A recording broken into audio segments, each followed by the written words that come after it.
philosophy on Lost. I think C4 I am. You just got punned. For sure, if we fade, then it's a lie. But you know we are the sun, and we'll walk. This is Lost Thoughts, episode 14, entitled The Candidate. This week we'll learn a new battle cry, say a few goodbyes to a few regulars, and figure out if there are candidates for light and dark. Dry your eyes. Try them. Because we still got 3 episodes to see. And yes, there are going to be more tears. And yes, ladies and gentlemen, 3 major deaths occur in 1 episode. In one of the most emotional scenes you've ever seen since Penny picked up the phone for Desmond in The Constant. Since you learned that John Locke was paralyzed in Walkabout. Since Charlie drowned in Through the Looking Glass. For the record, the slow-motion death scene being so touching and so beautifully done explains why the reunion we had a few weeks ago was a little lackluster. They were not long for this world. If you're looking for an overall grade for this episode, I'd have to go with amazing. Don't get too excited, that's on the awesome-tastic scale. But I digress. Based on the fact that my face could not turn away from the television the other night proves how amazing this episode truly was. I can only imagine what's in store for the next few weeks. We start off in the Boom world, where Locke wakes up to Jack's voice. He says he knows him, which begs the question, from the plane or the alternate reality? Jack fixed Locke up, his Duralsack to be exact. Since he's been poking around down there and looking at his original injury, Jack wanted to know how Locke got paralyzed in the first place. Why? Because Locke might be a candidate. A candidate for what? A candidate for surgery to see if he can walk again. Given the chance, Jack believes, like he always has, that he can fix someone. After a long-winded explanation as to why Locke would decline the surgery to give him the chance to possibly walk again, Jack looks none too pleased and is still wondering how he got injured in the first place. Helen comes in and thanks Jack for saving his life. It's great to see that Katie Seagal gets a scene with someone other than Locke. Dud World, Jack wakes up on Hydra Island, and according to Saeed, at least he didn't have to paddle. Sawyer doesn't want to go back in the polar bear cages and literally snatches the gun out of that guy's hands. Seriously, it was like so easy to do that. Until Charles Widmore shows up and puts a gun next to Kate's head, explaining that since her name wasn't on his list, he has no problem with shooting her. Did Charles Widmore come up with his own list, or was he given a list, or is he working off of the list that was on the cave walls and the lighthouse wheel? Because we know out of our original Losties,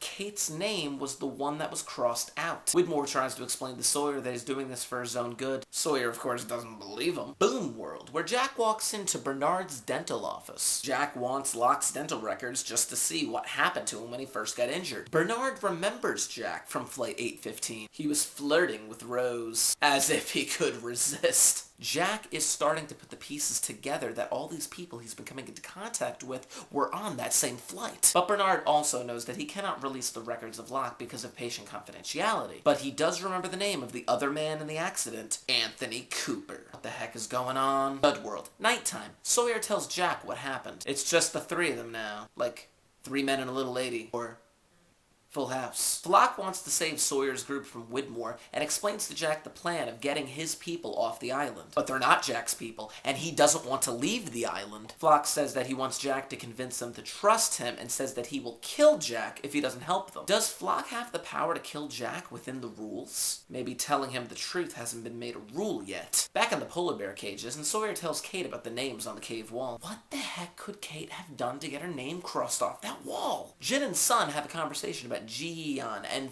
finally, Sun returns his wedding ring. Very sweet, but again very quick compared to what we always wanted for a Jin-Sun reunion. Of course, there is a reason for that fact, but I won't get into that right now in fear that my tears will blow up my computer. The power goes out, and Frank Lapidus says, uh-oh, seriously, Lapidus, you're only there for comedic relief. Here comes Smokey. And we're dead. You cannot shoot smoke. How many times do I have to tell you that, people? Yeah, Lapidus, kick down that door. Just in the nick of time, Jack shows up and lets them out of the cages. Did Jack just say I'm with him? Why, Jack? Why tempt us with the one phrase that we've been debating over since we saw Locke say that to you at the end of that episode? Daytime. Lapidus is leading them back to the plane, and Jack still doesn't want to go with them. Saeed walks in. Apparently it was him who turned off the generators. Boom world, and Jack is in a care facility to meet Anthony Cooper, but runs into Helen. Helen tells him to just go, but of course this is the Jack who has not learned the lesson of letting go yet. Jack doesn't think that saving Locke's life was enough. Oh my gosh, is Anthony Cooper a vegetable from the accident? Is there a more politically correct term than vegetable? Cognitively paralyzed? Dud world. And dude, Flocke is a one-man killing machine with a body like Iron Man, who apparently wants to know what time it is. Why did he take that guy's watch? Dude, is that plane wired to blow? The Losties finally make it to the plane, but Flocke tells them that they can't take it because of all the C4 that's possibly wired on the inside. So they should take the submarine? Is it important to leave the island on the sub because of the bearing they must take, or for some other sinister reason? Jack still says he won't leave. Why is he reminding us, like, all the time? It's not like we're going to forget. Sawyer tells Jack that he doesn't trust Flocke and doesn't want him on the submarine. Sawyer tells him to get him into the water and he'll take care of the rest. So, smoke and water won't mix? Boom world. Push the button. I wish you had believed me. What? Really? Apollo Bar! Claire wants to talk to Jack about their father, Christian Shepherd. Claire wants to know how he died. Catch a falling star and stick it in your pocket. That's so awesome that the music box played that. But what was more awesome is that the two of them looked into the mirror. Jack invites Claire to stay with him.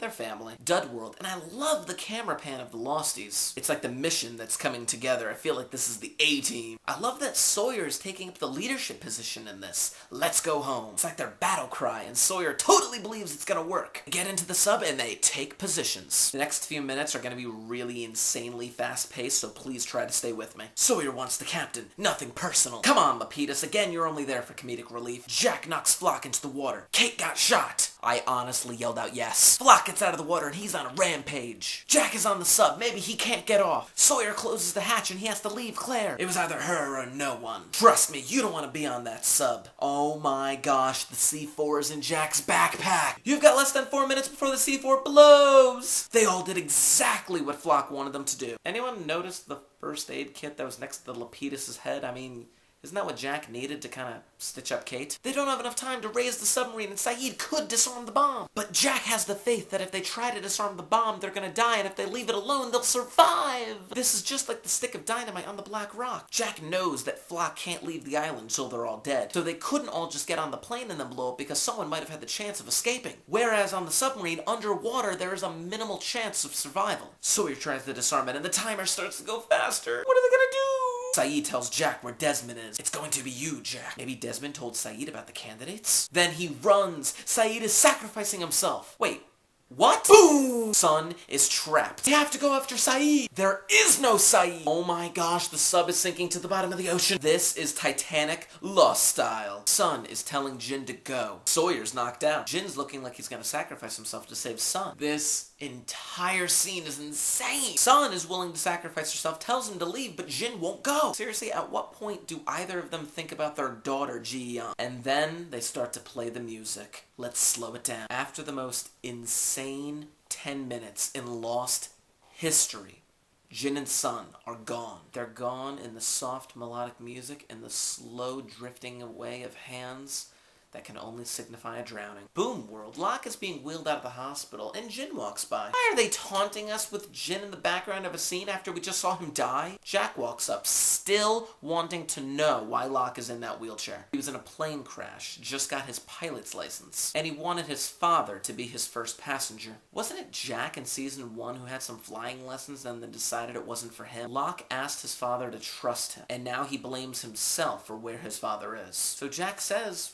what happened, happened. He has to let it go, just like Jack has to let the things go in his life. Locke doesn't want to hear it. Jack says, I wish you had believed me. That's the line from the letter that Locke wrote for Jack before he was killed by Ben in the Dud World. Dud World, Jack makes it back to the beach with Sawyer.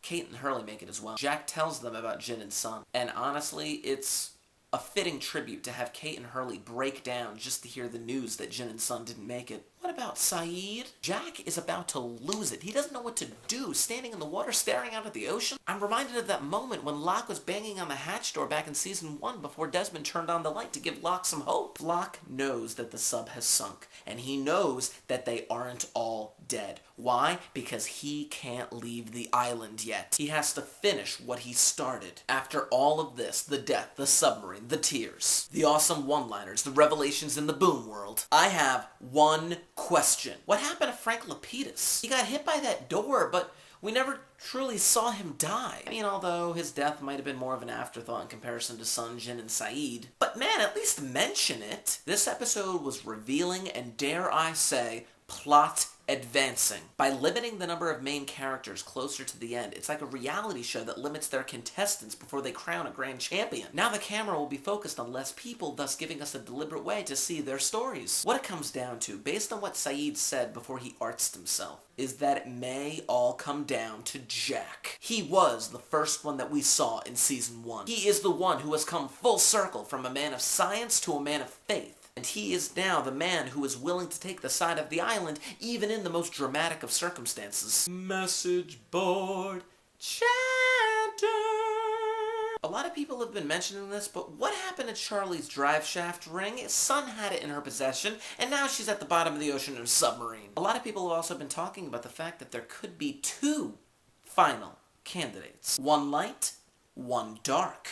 At this point, it could seem that Jack is the one who is light, and Sawyer is the one who is dark. Imagine the 2 of them ending the show with a conversation very similar to that of the Man in Black and Jacob at the end of season 5. Sawyer wanting to kill Jack for keeping him on the island, Jack knowing that it's the right thing to do to keep evil corked up. Classic! Someone also pointed out that Kate has already proven that she can climb out of those polar bear cages. So why didn't she try to do it again? No new theories this week, but some questions that I would like to know about you. What are your plans for watching the finale? Large party or small party? Notice that I didn't even really give you an option of no party. Will you be making a cake? Will you be treating it funeral style? Will you be ready with the pitchfork and torches if the finale doesn't satisfy your need for answers? Leave comments below, but I also like video responses. I'd really like to put a face to my viewership before this whole thing ends. Leave a video response with your theories, your comments, your thoughts, your complaints. Leave a video response about anything. I mean, even how, unbelievably good looking I am. Whatever. Next week's episode is entitled Across the Sea. Based on the previews and photo stills for next week, it will undoubtedly give us an insight into the backstory of the Man in Black and Jacob. Only 3 new episodes of Lost to go. Can you handle that?